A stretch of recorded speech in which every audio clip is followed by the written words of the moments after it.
MV पारदे आणि श्रावण खुद्रे हे सर्व या पत्रकार परिषदेसाठी उपस्थित आहेत। मी प्राध्यापक श्याम मानव सरांना ही विनंती करतो की त्यांनी आपल्याला संबोधित करावं।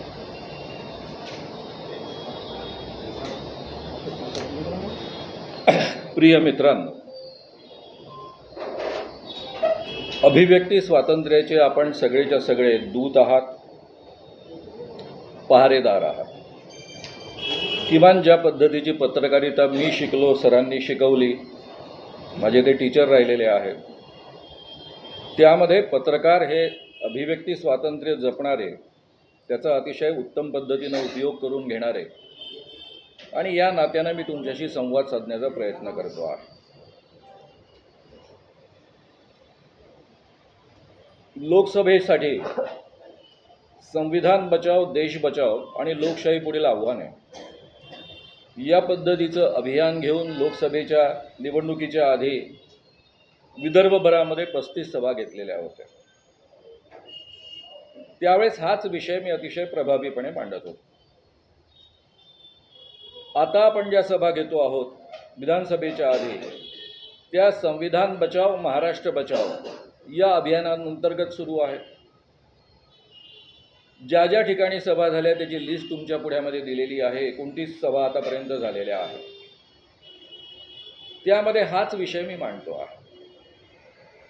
हा विषय प्रामुख्याने यूट्यूबवरच्या अनेक व्याख्यानांमध्ये उपलब्ध आहे। म्हणजे हे जे काही 60च्या वर व्याख्यानं झाली त्यापैकी किमान 25 ते 30 व्याख्यानं यूट्यूबवर ऑलरेडी उपलब्ध आहेत। त्यामुळे मी एक्झॅक्टली काय बोलतो, कशी मांडणी करतो हे सगळ्यांपर्यंत उपलब्ध आहे। असं असताना इथे नरेंद्रनगर या परिसरामध्ये दिनांक 20 ऑक्टोबरला सभा आयोजित केलेली होती। पोलिसांनी परवानगी नाकारली म्हणून ती रद्द करण्यात आली। त्यावेळेस पोलिसांनी कारण असं दिलं की ही खुल्या मैदानामध्ये सभा आहे आणि खुल्या मैदानामध्ये या पद्धतीनं सभा घेणं लॉ अँड ऑर्डरचे मुद्दे उपस्थित होऊ शकतात आणि म्हणून आम्ही ही परवानगी नाकारतो आहोत। तर जे या कार्यक्रमाचे आयोजक होते त्यांनी तो मुद्दा मान्य केला। मी असतो तर मान्य नसता केला। त्यांनी तो मुद्दा मान्य केला आणि आयोजकांनी मान्य केलेला असल्यामुळे मला काही बोलण्याचा अधिकार नव्हता। त्यामध्ये त्यांनी स्वतः 26 तारखेला मराठा सेवा संघाचं ज्या ठिकाणी कार्यालय आहे त्या लॉनमध्ये कार्यक्रम आयोजित केलेला होता, संविधान बचाव महाराष्ट्र बचाव। त्यामध्ये मी बोलणार होतो। पोलिसांनी त्याची परवानगी अधिकृतपणे नाकारली। खरं म्हणजे हे लॉन बंदिस्त आहे, खुलं नाही, त्याला नीटसर प्रवेशद्वार आहे। त्यामुळे या लॉनमध्ये कोणी आतमध्ये यायचं, कोणी आतमध्ये येऊ द्यायचं नाही हे ठरवण्याचा अधिकार पोलिसांनाही असू शकतो, आयोजकांनाही असू शकतो। आणि तरी यांनी ही परवानगी नाकारली। परवानगी नाकारण्याचं जे कारण दिलं तुम्हाला ते पत्र राणा प्रताप पोलीस स्टेशनचं दिलेलं आहे। त्यामधले फक्त काही वाक्य मी वाचून दाखवतो। उक्त कार्यक्रमामुळे महाराष्ट्र राज्य विधानसभा निवडणूक 2024 कार्यक्रमादरम्यान कायदा व सुव्यवस्था बाधित होण्याची शक्यता नाकारता येत नाही। या कारणावरून आपले वरील कार्यक्रमाची परवानगी नाकारलेली आहे। त्याखालचं वाक्य आहे म्हणजे कायदा सुव्यवस्था निर्माण होऊ शकते, त्याचे प्रश्न निर्माण होऊ शकतात म्हणून परवानगी नाकारली। त्याच्याखाली धमकी आहे, तरी सदर कार्यक्रम आपण अनधिकृतपणे आयोजित केल्यास आपणास सर्वस्वी जबाबदार धरून प्रचलित कायद्यानुसार आपले विरुद्ध व इतर संबंधिताविरुद्ध योग्य ती कायदेशीर कारवाई करण्यात येईल याची नोंद घ्यावी। सदर पत्राचा उपयोग भविष्यात आपणाविरुद्ध पुरावा म्हणून करण्यात येईल याची नोंद घ्यावी। वरिष्ठ पोलीस निरीक्षक यांचं हे पत्र आहे। त्याआधी निवडणूक आयुक्तांनी निवडणूक निर्णय अधिकारी यांनी पत्र दिलेलं आहे। त्यामध्ये त्यांनी कारण देताना दिलेलं आहे, कायदा सुव्यवस्था बाधित होण्याची शक्यता नाकारता येत नाही, त्यामुळे अनुमती देता येणे शक्य नाही। तसेच या विषयांवरील कार्यक्रमास सध्या स्थगित करून निवडणूक आचारसंहिता कालावधीनंतर उक्त कार्यक्रमाचे आयोजन करण्यास विनंती आहे। म्हणजे आता सध्या निवडणुकांची आचारसंहिता सुरू आहे त्यामुळे तुम्ही संविधान बचाव, महाराष्ट्र बचाव या विषयावर आता बोलू नका. हे सगळं संपल्यानंतर, निवडणुका झाल्यानंतर या विषयावर तुम्ही बोला, असा त्याचा अर्थ होतो. 20 तारखेची परवानगी नाकारली, हीही परवानगी नाकारली. त्यानंतर नरखेडला काल व्याख्यान झालं. त्या व्याख्यानाला सुद्धा सुरुवातीला त्यांनी परवानगी नाकारली होती. आयोजकांपैकी महत्त्वाचे अधिकारी पोलीस स्टेशनमध्ये 2 तास जाऊन बसल्यानंतर त्यांनी परवा कालचं जे व्याख्यान आहे 25 तारखेचं, त्याला गांधी चौका नरखेड येथे सायंकाळी 6 ते 10 पर्यंतची परवानगी दिलेली होती. त्यानुसार संध्याकाळी 6 ते 10 हा कार्यक्रम गांधी चौकामध्ये होणार होता. काल दुपारी 12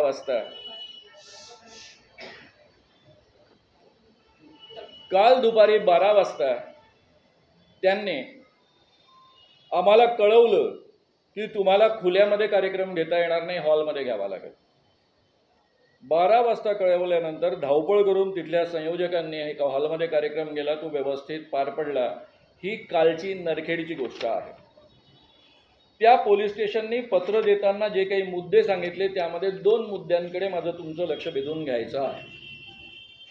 कारण ही नरखेडची सभा ही नागपूर जिल्ह्यामध्ये तुम्हाला जे 2 पानी पत्र दिलेलं आहे त्यामध्ये काटोलच्या पोलिसांचं, त्यामध्ये त्यांनी म्हटलं आहे दिनांक 16/10/2024 रोजी प्राध्यापक श्याम मानव संस्थापक राष्ट्रीय संघटन निर्मूलन समिती यांचा नागपूर येथे हॉलमध्ये जनजागृती प्रबोधन कार्यक्रम सुरू असताना कायदा व सुव्यवस्थेचा प्रश्न निर्माण होऊन सदर प्रकरणी नागपूर शहर येथे गुन्हा दाखल आहे. हे वाचल्यावर मला असं वाटलं की माझ्यावरच गुन्हा दाखल झालेला आहे, मी काहीतरी कायद्याचा भंग केलेला आहे. रीतसररित्या भट सभागृहामध्ये व्याख्यान सुरू असताना काही माणसं जनता पार्टीची BJPची येतात, त्या ठिकाणी गोंधळ घालतात, त्या कार्यक्रमामध्ये व्यत्यय आणतात आणि तरीही माझे शेकडो कार्यकर्ते शांतपणे ऐकून घेतात. एवढंच नव्हे तर ते स्टेजवरचं जे बॅनर आहे ते फाडतात, आमचा QR कोड घेऊन पळून जातात आणि तरीही आमचे कार्यकर्ते शांतपणे त्या सगळ्या प्रसंगांना सामोरे जातात. कोणी हात उचलत नाही, हिंसेचा मार्ग वापरत नाही. हा आमचा रेकॉर्ड गेले 43 वर्ष राहिलेला आहे. मी 51 वर्षांपासून व्याख्यानं देतो आहे आणि ही जी व्याख्यानं देत आलेलो आहे त्यामध्ये आजपर्यंत एकही व्याख्यान कधी उधळलं गेलेलं नाही. 51 वर्षात एकाही व्याख्यानावर कधी पोलीस केस दर्ज झालेली नाही, FIR दाखल झालेला नाही. कायदा आणि घटना यांचा नीट अभ्यास करून त्याचं भान ठेवूनच मी माझी मांडणी करत असतो आणि टीव्हीने सुद्धा तो कार्यक्रम जसाच्या तसा प्रसारित केलेला असल्यामुळे तुमच्यापर्यंत सगळे मुद्दे आहेत. मी काय बोलतो हे तुम्हाला माहीत आहे. जर आमचा इतक्या वर्षांचा ट्रॅक रेकॉर्ड आहे की आम्ही कधीही कायदा सुव्यवस्थेचे प्रश्न निर्माण होऊ देत नाही, आम्ही हजारो बाबांचा आणि मांत्रिकांचा भांडाफोड केला, पण आजपर्यंत एकाही बाबाला किंवा मांत्रिकाला मार पडू दिलेला नाही. लोक ज्यावेळेस खवळतात आणि त्यांना मारायला धावतात त्यावेळेस आम्हीच त्यांना वाचवत आलेलो आहे. अशा अहिंसक पद्धतीनं आम्ही काम करणारे कार्यकर्ते आहोत आणि पोलीस म्हणतं की कायदा आणि सुव्यवस्थेचा प्रश्न निर्माण होतो आणि गुन्हा दाखल झालेला आहे. हा गुन्हा आमच्यावर दाखल झालेला नाही. मी कोणतंही कायद्याचं उल्लंघन केलेलं नाही. कायद्याचं उल्लंघन BJPच्या लोकांनी केलं. त्यांनी गुंडागर्दी करायची, त्यांनी कायद्याचं उल्लंघन करायचं आणि बंधनं मात्र माझ्यावर लादली जायची. हा कोणता न्याय आहे? जे अभियान घेऊन मी बोलतो आहे की आपलं संविधान धोक्यात आलेलं आहे, आपली लोकशाही धोक्यात आलेली आहे, याचा हा उत्कृष्ट पुरावा आहे. त्यानंतर यामध्येच त्यांनी पुढचे जे मुद्दे म्हटलेले ते तर फारच हास्यास्पद आहे. माझ्या YouTube चॅनलवरचे काही हेडिंग्स घेऊन स्वामी समर्थ एक ढोंगी बाबा थे, भगवान है या नहीं, गजानन महाराज क्या संत थे, सारे भगवान भारत में ही क्यों होते हैं, दरगाह में कोई चमत्कारी शक्तियाँ होती है क्या हिंदुओं ने मुस्लिम दरगाह पर जाना चाहिए कि नहीं चाहिए, या पद्धतीच्या भाषणाच्या व्हिडिओज माझ्या चॅनलवर उपलब्ध आहे, याचा उल्लेख पोलिसांनी केला. एक तर हा उल्लेख करताना त्यांनी अभ्यास केला असेल. अभ्यास केल्यानंतर मी जर काही चुकीचं बोलत असेल, कायदेशीररित्या काही कायद्याचं उल्लंघन करत असेल, माझ्यावर केसेस दाखल करायला पाहिजे. मी कुठेही कायद्याचं उल्लंघन करत नाही. मी डिफेमेशनच्या जवळपास 6-7 केसेस फेस केलेल्या आहेत. कायद्याच्या मर्यादेत राहून कसं बोलायचं याचं उत्कृष्ट ज्ञान मला आहे.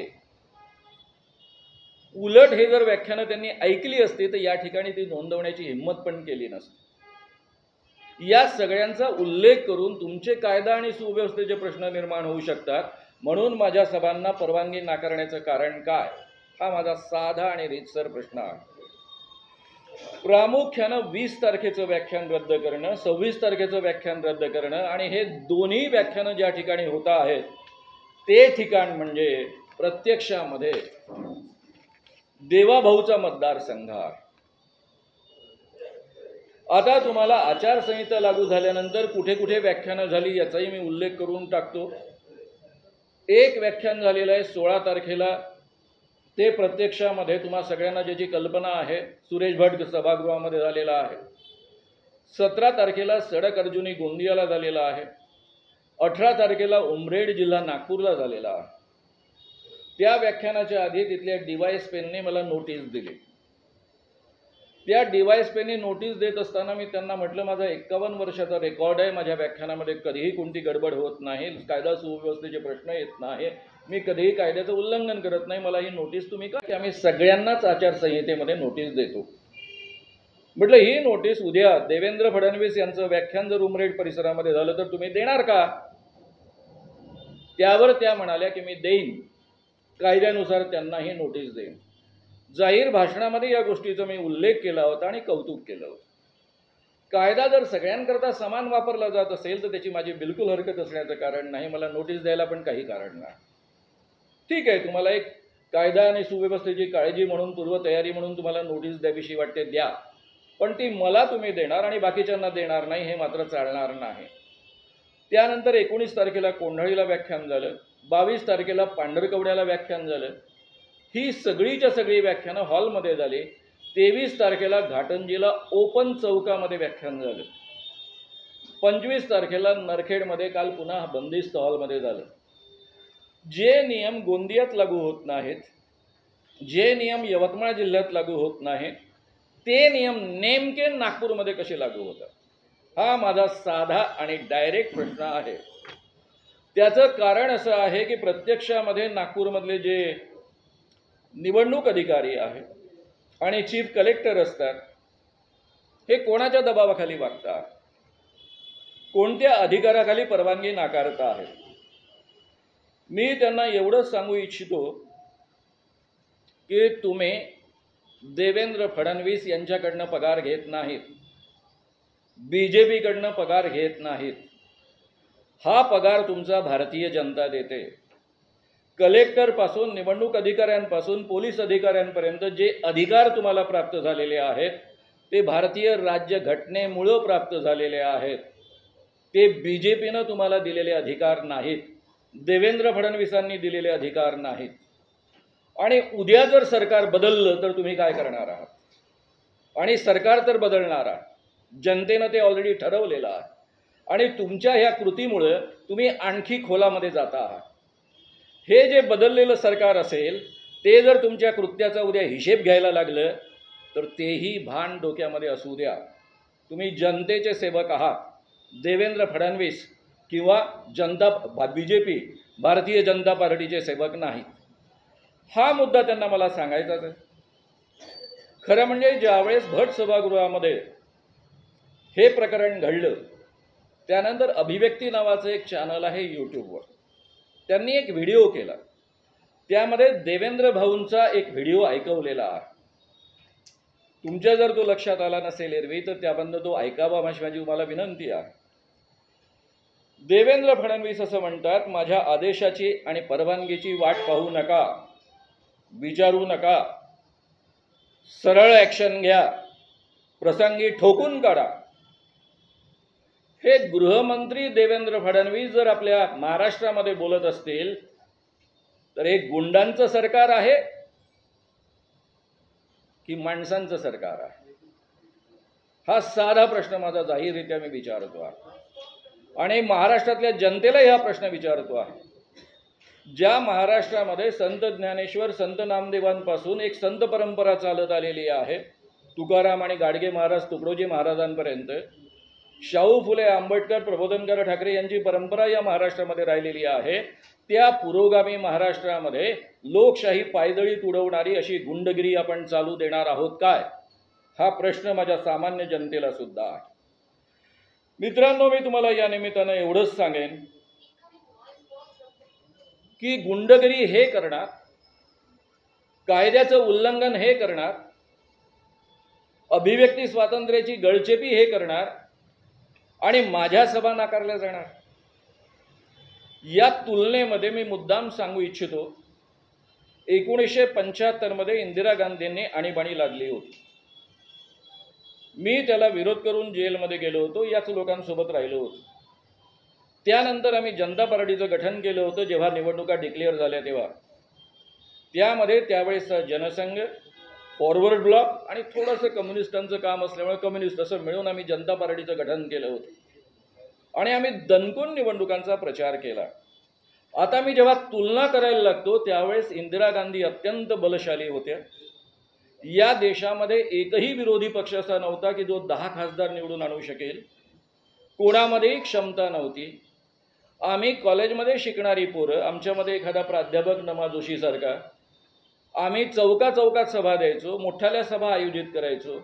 कधीही पोलिसांनी अटकाव केला नाही. कधीही युवक काँग्रेसच्या किंवा NSUIच्या लोकांनी आमच्यामध्ये हुडदंड काढण्याचा प्रयत्न केला नाही. दणकून आम्ही इंदिरा गांधींवर टीका करायचो, इंदिरा गांधींचे सगळे वाभाडे काढायचो. त्याही काळामध्ये मी 100पेक्षा अधिक सभा घेतलेल्या आहेत.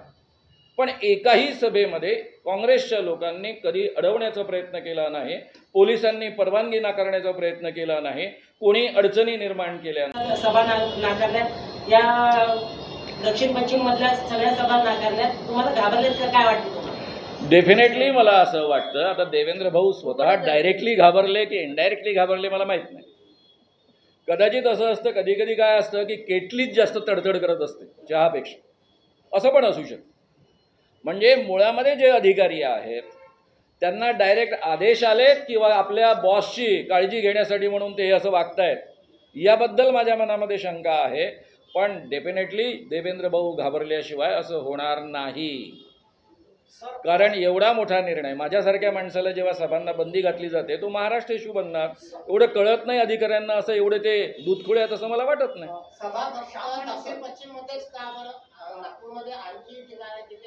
आता मी इकडे घेतलीच ना सभा, मी काही मुद्दाम नव्हत्या घेतल्या हो. या 2 सभा ऑलरेडी इथे होणार होत्या. खरं म्हणजे इतकी साधी गोष्ट होती. नरेंद्रनगरमधली एक सभा झाली असती, दुसरी मराठा सेवा संघातली सभा झाली असती, बाकीच्या सभा माझ्या नांदेडपासून सगळीकडे होत्या. दिवाळीमुळे मध्ये गॅप आहे, त्यामुळे आम्ही इकडचं सगळं निपटून जाणार होतो. त्यामुळे देवेंद्र भाऊला 2 व्याख्यानांच्या पलीकडे फेसच नसतं करावं लागलं. आणि समजा मी चुकीचं बोलतो आहे किंवा काही अडचणीचं बोलतायत, देवेंद्र भाऊ उत्तम वक्ता आहे, खोडून काढावं त्यांनी सगळं. पण यालाच लोकशाही म्हणतात ना. मी जर काही चुकीचं बोलत असेल, काही खोटे आरोप करत असतील, त्यांनी खोडावे ना जाहीररित्या. ते तो उत्तम वक्ता आहे ना. मग वक्तृत्वाच्या माध्यमातून, विचार स्वातंत्र्याच्या माध्यमातून ही लढाई द्यायची असते ना. सर माझा एक प्रश्न आहे. प्रश्न असा, संविधानाची हत्या झाली असं बोललं जात नाही. मग हे जे विधानसभा लोकसभेची निवडणुका होत आहे, हे संविधानाच्या मार्गातून नाही होत आहे का? का बोललं जात आहे की संविधानाची हत्या झाली? देश कशावर चालत आहे? मी तुम्हाला पहिला प्रश्न जो विचारला होता तो प्रतिप्रश्न करतो. आज ज्या पद्धतीनं सरकारने, याच्यापूर्वी सरकार बदलली नाहीत का? देवेंद्र भाऊचं सरकार आलं काँग्रेसचं आणि राष्ट्रवादीचं जाऊन, त्यावेळेस माझ्यासारख्या एका तरी माणसाने, एका तरी सामाजिक क्षेत्रातल्या माणसाने त्याला विरोध केला का? कारण ते रीतसररित्या लोकांनी मतं दिली, त्यातनं सरकार बदललेलं होतं, त्याला ऑब्जेक्शन घेण्याचं काहीच कारण नव्हतं. आताही त्याच पद्धतीनं झालं. पुढे या निवडणुकीमध्ये आम्ही काहीच बोलणार नाही, एक्सेप्ट करावं लागेल आम्हाला. शेवटी जनतेचं मत अंतिम असतं, त्यांनाच तो अधिकार आहे. हरियाणामध्ये ते घडलं, म्हणजे चित्र सकाळपर्यंत काही वेगळं होतं आणि नंतर ठीक आहे ना. तर काय वाटतंय तुम्हाला, महाराष्ट्रामध्ये हरियाणाची पुनरावृत्ती होऊ शकते का? कारण EVM आहे. EVMमुळं जी काही गडबड होऊ शकते त्याबद्दल मी जाहीररित्या बोलत आलेलो आहे आणि म्हणून मी नेहमीच म्हणत आलेलो आहे की 10% वर फरक घेतला तरच सरकारमध्ये बदल शक्य आहे.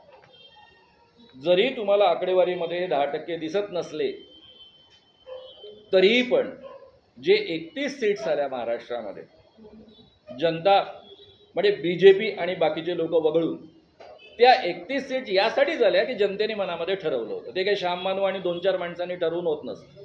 ते जनतेने मनामध्ये ठरवलं होतं. आम्ही फक्त त्यांना आत्मविश्वास दिला की असा बदल आपण करू शकतो. आता मित्रांनो त्याच पद्धतीचं वातावरण आहे. उलट त्यावेळेस बिलकुल आत्मविश्वास नव्हता, लढणाऱ्यांमध्ये आत्मविश्वास नव्हता, मत देणाऱ्यांमध्ये आत्मविश्वास नव्हता. तो आता आलेला आहे आणि त्यामुळे हा बदल निश्चित होणार आहे आणि हा बदल मोठ्या फरकानं होणार आहे आणि म्हणूनच यांचं धाबं दणाणलेलं आहे. नाही तर माझ्यासारख्या माणसाला किती लोक असतात तो माझ्या सभेला? जास्तीत जास्त 3,000, 1,500, 2,000. त्यांनी काय फरक पडला असता? सर, संविधान वाचेल कसं हे शेवट सांगून द्या. संविधान तुम्ही आणि मी सगळ्यांनी संविधान रुजलं पाहिजे, टिकलं पाहिजे असे प्रयत्न केले तर डेफिनेटली वाचेल. ही जबाबदारी माझ्यासोबत तुमची पण तेवढीच आहे, आपली सगळ्यांची आहे. उलट मी असं म्हणेल ही देवाभाऊची पण जबाबदारी आहे. मी कोणालाच एक्सक्लूड करत नाही.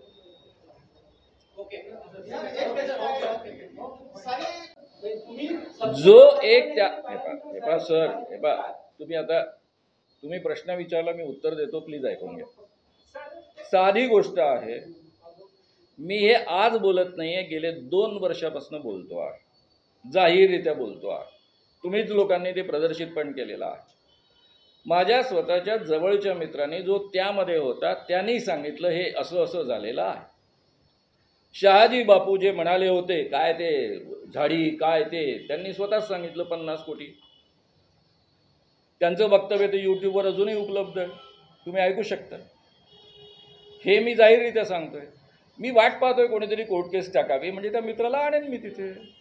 साधी गोष्ट आहे. हां, निवडणुकीच्या तोंडावर आपल्याला चिरीमिरी देऊन भाजप विरोधी वातावरण तयार करत आहे आपल्या भाषणाद्वारे, असा भाजपचा काही नेत्यांचा आरोप आहे. तुम्ही त्याच्यावर काय?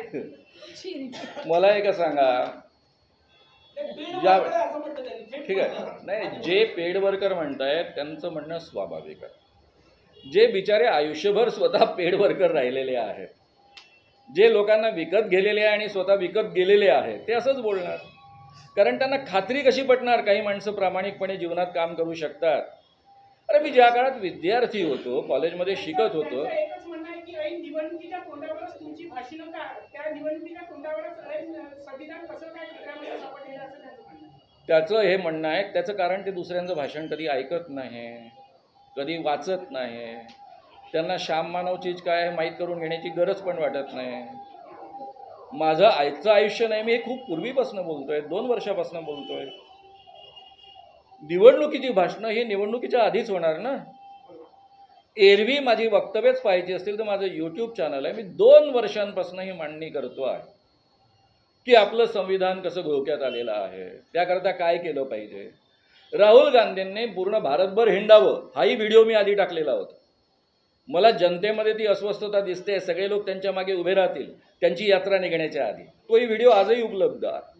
तो 2.5 वर्षापूर्वीचा असेल, 3 वर्षापूर्वीचा असेल. तर मी एक जागृत माणूस आहे. या देशामध्ये इतकी वर्ष 51 वर्ष मी काम करत आलो आहे आणि जेव्हा मी जनसंघासोबत काम करत होतो तेव्हा मला त्यांनी चिरीमिरी दिली होती का? देवेंद्रचे वडील माझ्यासोबत होते त्यावेळेची माणसं आजही जिवंत असतील, त्यांना विचारून पहा. आणि मला कोणी विकत घेऊ शकतं का हे तुम्हालाही उत्तम माहीत आहे, त्यांनाही उत्तम माहीत आहे. जर मला विकत घेण्याची कोणाची क्षमता असती तर मी काय चीज असतो, न विकता सुद्धा मी काय बनू शकलो असतो त्याचा तुम्हाला अंदाज आहे. मी निस्पृहपणे सामाजिक क्षेत्रामध्ये काम करत गेलो. आमच्या अंधश्रद्धा निर्मूलनामध्ये एकाला 1 पैसा मिळत नाही, सगळ्यांना खिशातून पैसे टाकावे लागतात. मी माझी कमाई पर्सनॅलिटी डेव्हलपमेंटच्या वर्कशॉपमधनं करतो, हे सगळ्या जगाला नीट माहीत आहे आणि त्याच्या भरोश्यावर जगतोय. आणि तरीही कोणाला जर वाटत असेल मला चिरीमिरी दिली तर मी एक तर फारच स्वस्त माणूस असला पाहिजे की तुम्हाला कोणीतरी छोट्या किमतीत विकत घेऊ शकतो, आणि दुसरं मला मोठ्या किमतीत कोणी विकत घेण्याची क्षमता ठेवत असेल या जगात कोणी असेल असं मला वाटत नाही. आणि माझा साधा प्रश्न आहे, सगळ्यात जास्त विकत घेण्याची क्षमता कोणाजवळ आहे? अरे जे अख्खं सरकार विकत घेऊ शकतात त्यांच्या क्षमतेपुढे बाकीचे काय काढले महाविकास आघाडीमध्ये? सर, एक साहजिक प्रश्न आहे. आपण जागरूक आहात, इतक्या वर्षांचा अनुभव आहे आणि संविधानाचं रक्षण व्हावं ही तळमळ आहे आपल्यामध्ये. तर आपला जो तो नजीकचा कार्यकर्ता, नजीकचा जो मित्र आहे, त्याला ज्यांनी आपल्याला सांगितलं, त्याला कोर्टात जाण्याचा सल्ला आपण काय देऊ शकतो? कशाला देईल मी सल्ला? त्याला नाही जायचंय कोर्टात, त्याचा अधिकार आहे तो. नाही, पण मी काय म्हणतोय, एक साधी गोष्ट आहे. तुम्हाला मला जी माहिती मिळते ती जाहीर न करण्याचा आपल्याला सोर्सचा अधिकार आहे. तो अधिकार मी माझ्याकडे राखून ठेवलेला आहे. ज्या दिवशी ह्या गोष्टी कोर्टात जातील त्या दिवशी येईल. लोकशाही धोक्यात असताना, संविधान धोक्यात असताना मी जाहीर बोलतोच आहे ना. नाही, पण त्याला ते नाव कशाला सांगू मी? का सांगावं? तुम्ही त्याला का सल्ला दिला नाही असं मला. हा, तुम्ही त्याला कोर्टात जाण्याचा सल्ला का दिला नाही? कारण एवढं मोठं संकट आहे समोर. त्याचं कारण हे पहा, मग तुम्ही दुसरा प्रश्न विचाराल, मी अजित पवारांना का सल्ला दिला नाही जेलमध्ये जाण्याचा? मी तुमच्या मित्राबद्दलचा विचार. तेही माझे मित्रच आहेत सर सर एक आणि मला माहित होतं ते इकडे जाणार आहे. तुमच्या महाराष्ट्रातले लोक साधी गोष्ट आहे, एक साधी गोष्ट आहे. आपण कोणाला सल्ला देण्याच्या लायकीचे आहोत आणि कोणाचे नाही आपल्याला कळलं पाहिजे ना. कोणालाही सल्ला देत सुटायचं. सर एक छोटासा सवाल आहे. प्रश्न तुमचं महाराष्ट्रातील आणि देशातील योगदान कोणीच दाखवू शकत नाही गेल्या 50 वर्षातलं. फक्त गेल्या काही दिवसात एक प्रथा सुरू आहे, मित्रांचं नाव सांगून पुढ्या सोडणे आणि तो समाज माध्यमांवर घराघरात पुढ्या आणि फेक नॅरेटिव्ह जातं. मला फक्त म्हणून तुम्हाला विचारतो की याचा काय आधार आहे का? तुमच्या याच्यावर ऑलरेडी सांगितलं मी. पुन्हा तोच प्रश्न विचारून काही नवं तुम्ही माझ्याकडनं काढू शकणार नाही. सर एक छोटीशी शंका आलेली आहे. नेमकं तुमचं देवाभावरच का बरं एवढं? तुम्हाला याचं कारण नीट माहीत आहे. मुख्यमंत्री एकनाथ शिंदे खरंच आहे का? तुम्ही पत्रकार आहात, मीही पत्रकार आहे.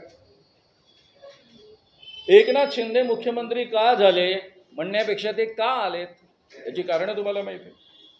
दुसरे उपमुख्यमंत्री का आलेत हे तुम्हालाही माहिती आहे, मला जास्त जवळून माहिती आहे कारण ते माझे मित्र आहेत. त्यामुळे सगळं कारस्थान करणारा जो माणूस आहे त्याच्याबद्दलच आपण बोललं पाहिजे ना, की जे बळी आहे त्यांच्याबद्दल आपण बोलायचं. काही माणसांची हिंमत असते, अनिल देशमुखांसारख्या माणसांची, जे हिंमत करून जेलमध्ये जाणं पत्करतात. संजय राऊतांसारखे माणसं हिंमत करून जेलमध्ये जाणं पत्करतात. सगळ्यांना शक्य होत नाही. काही लोक स्वतः जेलमध्ये जायला तयार असतात, पण आपले घरचे लोक गेले, आपले जावई गेले, आपली बहीण गेली तर कसं, हा प्रश्न त्यांच्या पुढ्यामध्ये असतो. तर माणसांची ही भीती मी समजून घेण्याचा प्रयत्न करतो. मला मान्य नाही ते, कारण मी त्या पद्धतीनं जीवनात कधी वागत नाही, वागलो नाही. पण इतरांनी याच पद्धतीनं वागलं पाहिजे आणि जेलमध्ये जाणं पत्करलं पाहिजे असं आपण त्यांच्यावर लादणं योग्य नाही. आणि म्हणून मी या बाकी लोकांवर टीका करत नाही.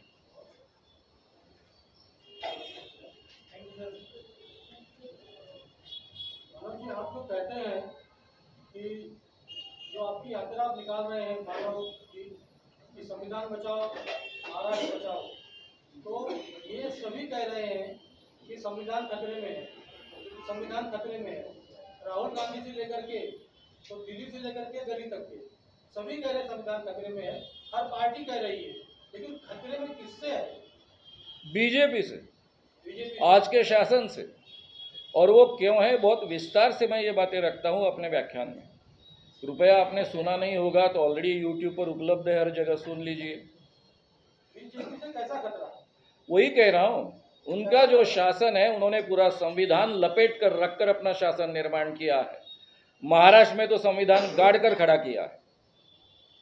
डिफेक्शन लॉ लागू नहीं हुआ, कुछ भी लागू नहीं हुआ। यानी आप मानिए, चुनी हुई सरकार है ना, चुनी हुई सरकार बोलेंगे इसको आप? क्या ये आप चुनी हुई सरकार का अपमान कर रहे हैं। आपके हिसाब से क्या? हाँ बिल्कुल बोल रहा हूँ मैं। ये अगर चुनी हुई सरकार थी तो उद्धव ठाकरे की सरकार चल रही थी, उसमें अगर कोई डिफेक्शन होता, बाय इज्जत 40 MLAs अलग होते, वे स्वतंत्र पक्ष निर्माण नहीं कर सकते डिफेक्शन लॉ के अनुसार, वो किसी पार्टी में शरीक होते और उसमें से ये सरकार बदलती तो ठीक था। जो हमारा डिफेक्शन लॉ है उसके अनुसार कुछ भी घटित नहीं हुआ है। एट ए टाइम 40 MLAs नहीं गए हैं, पहले कुछ MLAs गए हैं, उसके बाद में कुछ गए हैं, उसके बाद में कुछ गए हैं और कुछ दिनों बाद 40 तक का आंकड़ा पहुंचा है। इस ढंग से डिफेक्शन लॉ लागू होता है, लेकिन हमारे महाराष्ट्र में डिफेक्शन लॉ लागू नहीं किया गया। हालांकि हमारे हाईकोर्ट ने मुदत बढ़ाकर दी थी उपाध्यक्ष को एक्शन लेने के लिए। अगर उपाध्यक्ष एक्शन नहीं ले सकते हैं तो उसके पहले सरकार कैसे गठित हो सकती है? कोर्ट ने कहा है ना कि आपको एक्शन नहीं लेना है, तो उसके पहले सरकार कैसे गठित हो सकती है? राज्यपाल बुलाते हैं, शिंदे जी को सीधा सीधा मुख्यमंत्री बनाते हैं, शपथ दिलाते हैं, और सुप्रीम कोर्ट का निर्णय आता है कि ये सब कृति जो है वो असंवैधानिक है, इलीगल है। इसके बावजूद सरकार 2.5 साल तक चलती है। तो संविधान खतरे में आ रही है। खतरे में? संविधान को गाड़कर ये सरकार निर्माण हुई ना। खतरे में कैसा? केवल खतरे में नहीं है। मैं आपको दूसरा सवाल पूछ रहा हूँ। हम लोगों को चुन कर देते हैं, जिन लोगों को हमने चुन कर दिया है उन लोगों को कुछ लोग खरीद लेते, 2-3 हज़ार करोड़ रुपए जिनके पास है, वो पूरे महाराष्ट्र का शासन अपने कब्जे में लेते हैं, और जो ये देश का सबसे अमीर राज्य है, मुंबई आर्थिक राजधानी है, उसको कब्जे में लेते हैं। 2-3 हज़ार रुपये इन्वेस्ट करो, कुछ एमएलए को खरीद लो, अपनी नई सरकार बना लो, और फिर कुछ भी करो। महाराष्ट्र का 8 लाख का कर्जा बना लो। सर, परंपरा में ये परंपरा पूरा देश में चल रही है। सर, आप महाराष्ट्र में 2-3 हजार कोटी म्हणता, हे संजय राऊतांनी टाकला घेतलेला आहे, त्याचे काही पुरावे आहेत? मी 2-3 हजार कोटी हा उल्लेख केलेला, त्याचा काही पुरावा बिरावा काही नाही आहे। मुळामध्ये मुद्दा लक्षात घ्या। माझ्या स्वतःच्याच मित्रांनी सांगितलं की जे 40 आमदार गेले सुरुवातीला, त्यांना 2 चॉईस दिलेले होते, आणि मी ते वारंवार बोललेलो आहे, आणि तुम्ही ते प्रदर्शित पण केलेलं आहे। 2 चॉईस दिले होते, खोके घ्या, मंत्रीपद, नाहीतर जेलमध्ये जा।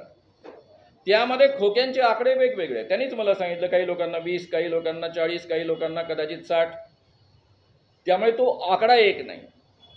तर मी याबद्दल बोलतोय, बाकी नाही बोलत। हे अनिल देशमुखची सांगितले आहे। नाही, कोणी सांगितले ते मी जाहीर करणार नाही, पण मी वारंवार बोललेलो आहे। माझे एक जुने पत्रकारामध्ये ऑथेंटिसिटी काय आहे? तुम्ही एखाद्याला तुम्हाला सांगितलं तर त्याचा, तुम्ही इतके मोठे नेते आहात, पत्रकार आहात, तर त्याची काही पुरावा असेल? साधी गोष्ट आहे ना।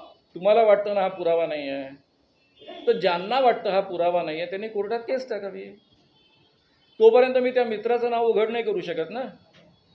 मला मिळालेली माहिती, त्याचा सोर्स उघड करणं माझ्या हातात आहे की नाही?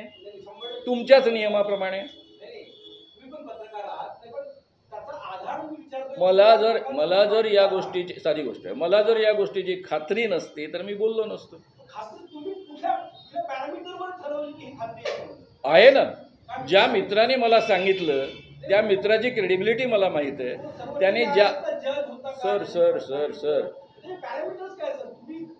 मी पॅरामीटर तुम्हाला ऑलरेडी सांगितले, ते तुम्हाला मान्य नसतील तर सिंपल मार्ग आहे कोर्टामध्ये जाण्याचा। म्हणजे ज्या इमर्जन्सीच्या विरुद्ध अभिव्यक्ती स्वातंत्र्यावर गदा आणली म्हणून आम्ही इंदिरा गांधींचा एवढा विरोध केला, प्रचंड ताकद त्यांच्या हातामध्ये होती, आणि ते मात्र लोकशाही प्रक्रियेनुसार वागत होते, संविधानानुसार वागत होते, आणि ही माणसं आज संविधान तुडवून, पायदळी तुडवून, लोकशाही पायदळी तुडवून वागता आहेत। आता तुमच्या मनामध्ये प्रश्न पडला असेल की आता पुढे काय?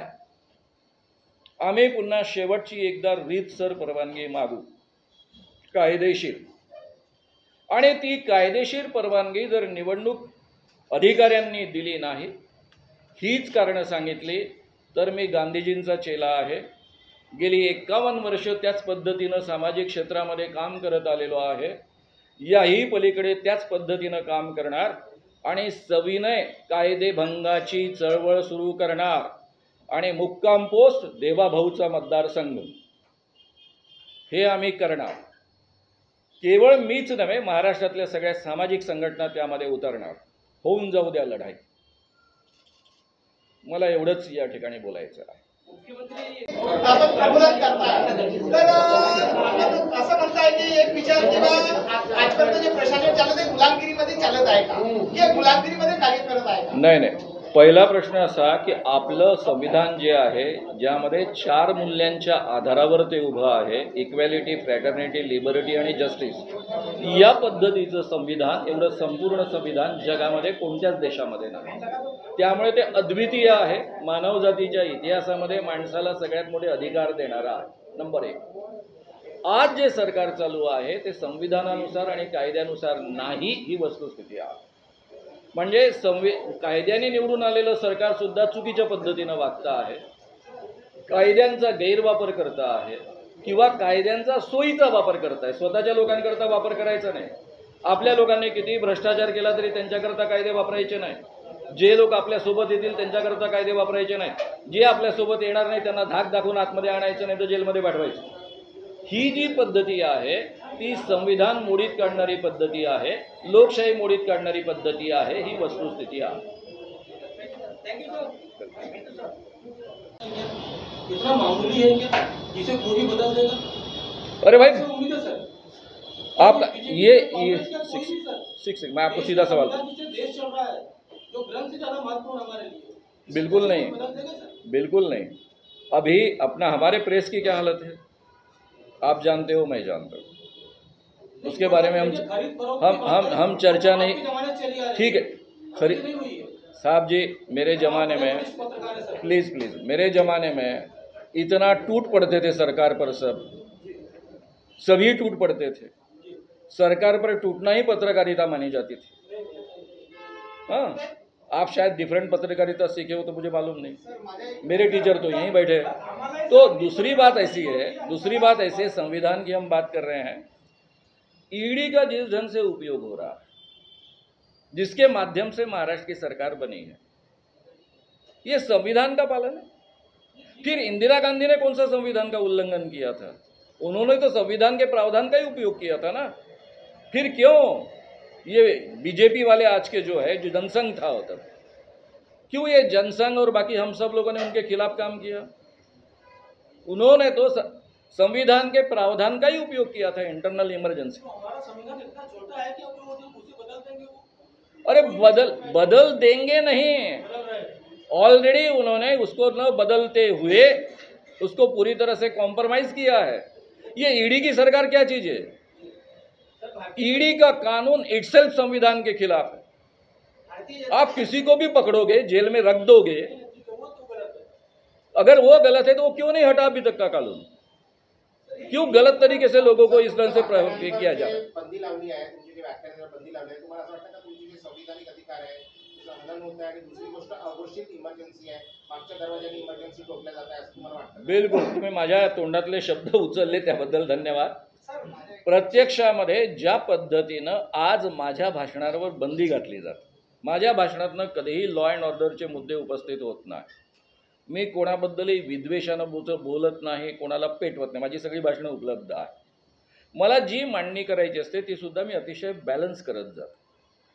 मला लोकांचं प्रबोधन करायचं आहे, लोकांमध्ये परिवर्तन घडवायचं आहे. या देशामध्ये माणसांना माणूस म्हणून जगण्याचा अधिकार मिळावा याकरता इतकी वर्ष मी काम करतो आहे. ते मला कायम ठेवायचं आहे. असं असताना जर माझ्या भाषणांवर बंदी घातली जात असेल तर हे संविधानाचं उल्लंघनच आहे. अभिव्यक्ती स्वातंत्र्य दिलेलं आहे, जे आम्हाला 2000 वर्षानंतर प्राप्त झालं पहिल्यांदा या देशाच्या राज्यघटनेमुळं आणि स्वातंत्र्यामुळं. जे पूर्वी नव्हतं ते प्राप्त झालं, तेही आज तुम्ही हिरावून घेत आहात, एक बाब. आणि दुसऱ्या बाजूनं तुम्ही ज्या पद्धतीनं या सगळ्या यंत्रणा राबवत आहात, या स्वतंत्र यंत्रणा आहेत. पोलीस खात्यासोबतचे माझे संबंध गेल्या 51 वर्षाचे 43 वर्ष तर निखळ संबंध आहे. अंधश्रद्धेचा सगळ्यात जास्त संबंध पोलीस खात्याशी येतो. सातत्यानं मी पोलिसांचं ट्रेनिंग करत आलेलो आहे. कोणतंही सरकार असलं तरी पोलीस तटस्थपणे वागायचं आजपर्यंत या पद्धतीनं कधी पोलीस वागत नसे. आता पोलीस बायास होऊन वागतं, कारण त्यांच्या मनामध्ये भीती आहे. खाजगीमध्ये बोलताना ते बोलतात, सर आम्ही जर आदेश ऐकले नाही तर आम्हाला कुठे नेऊन टाकतील याचा भरोसा नाही. पूर्वीच्या काळी अनेकदा पोलीस आपल्या मंत्र्यांचे आदेश ऐकत नसत, कायद्यानुसार वागत असत. ते मंत्री कधी सूडबुद्धीनं वागत नसत त्यांच्यासोबत. आता त्या पद्धतीचं वातावरण संपूर्ण महाराष्ट्रात. मी साधा प्रश्न विचारतो, माझ्या भाषणामधला एक मुद्दा सांगा ज्याच्याकरता तुम्हाला असं वाटतं की खऱ्या अर्थानं काहीतरी लॉ अँड ऑर्डरचे मुद्दे निर्माण होऊ शकतात. त्यांनी का म्हणायला एवढंच कारण आहे, त्यांना देवेंद्र भाऊचं प्रोटेक्शन करायचं आहे. त्यांना कुठेतरी वाटतं की माझ्या सभांमुळं लोकांच्या मनावर परिणाम होतो आणि देवेंद्र भाऊंची जागा धोक्यामध्ये येते. पण संविधानाची हत्या ही काँग्रेसने केली असं भारतीय जनता पार्टीचे मंत्रीच बोलतात. ते काही बोलतील ना हो, त्या बोलणाऱ्यांमध्ये मी आहे ना. काँग्रेसने संविधानाची हत्या इमर्जन्सी आणून केली असं आम्हीच बोलतो ना, आजही बोलतो ना, मी कुठे नाकारतो ते. पण त्यांच्यापेक्षा हे 10 पट वाईट आहेत ना. त्यांनी कमीत कमी इंदिरा गांधीने जे ऑलरेडी क्लॉज आहे त्याचा उपयोग तरी केला होता. म्हणजे आम्ही असं म्हणू शकत नव्हतो की संविधानाचं उल्लंघन केलं. संविधानाचं जे स्पिरिट आहे त्याला इंदिरा गांधींनी मारलं असं आपल्याला म्हणता येतं. यांनी तर संविधान बिलकुल बाजूलाच ठेवलेलं आहे.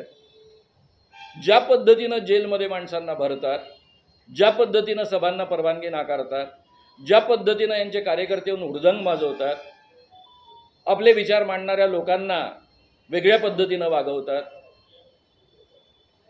ते सगळंच्या सगळं जे निर्माण होत आहे आपल्या देशामध्ये आणि त्यांना छान प्रोटेक्शन मिळतं.